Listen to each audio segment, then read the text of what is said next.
Notre enfance, pour ma génération, moi j'ai 84 ans ce mois-ci, était cauchemardesque parce qu'elle s'est passée au milieu de visions de villes dévastées, de camps d'extermination. On ne parlait que de la guerre, des restrictions, la mort était partout. Donc c'est pas du tout ce qu'on imagine. Je veux dire, c'était peut-être pire qu'aujourd'hui. Sûrement. Ça s'est calmé à partir de mes 14-15 ans, c'est-à-dire après la guerre. Et là, on est entré dans une période, en effet, où on pensait, pendant les fameuses 30 glorieuses, qu'il n'était pas seulement du point de vue économique, mais on pensait aller vers le mieux. On pensait que notre génération, à ce moment-là, on avait 25 ans, que la décolonisation c'était bien, que la croissance économique c'était bien, que la paix était revenue, qu'on construisait que la future, la proche arrivée de l'Europe c'était bien. C'était dans une période d'optimisme qui a duré 30 ou 40 ans, jusqu'aux années 70. Et pendant les années 70, j'avais 45 ans, tout à coup on a vu arriver des problèmes que l'on pensait disparus, c'est-à-dire l'alliance de la violence et de la foi, par exemple. Alors, il y a une image dans la mythologie indienne qui est très très forte, je trouve.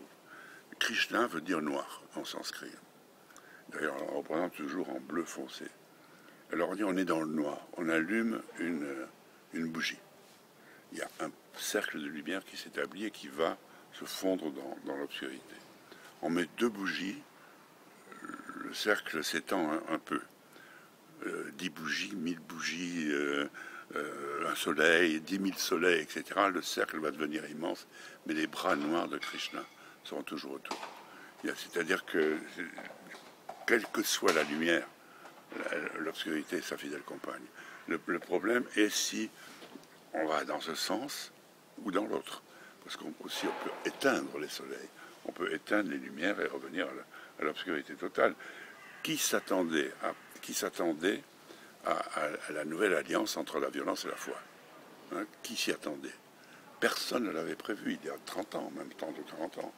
Il y a eu la dernière guerre de religion que nous avons connue, nous, c'est les Camisards. Hein? C'est au début du XVIIIe siècle.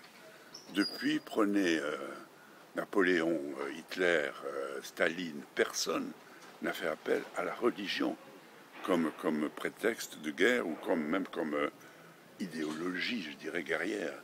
Et tout à coup, on voit réapparaître ça au Moyen-Orient, au cœur même de l'islam, là où on dit que notre civilisation a pris naissance et forme.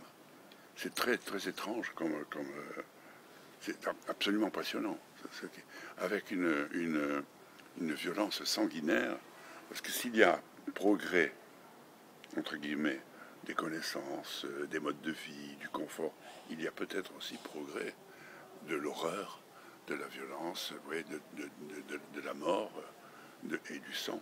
C'est possible. Ce qui est nouveau dans ce qui se passe avec Daesh, c'est par exemple un imam sunnite qui disait à la télévision il y a 2 mois, je crois, il faut qu'ils se convertissent, en parlant des chiites. S'ils ne se convertissent pas, nous n'avons pas d'autre solution que de les tuer.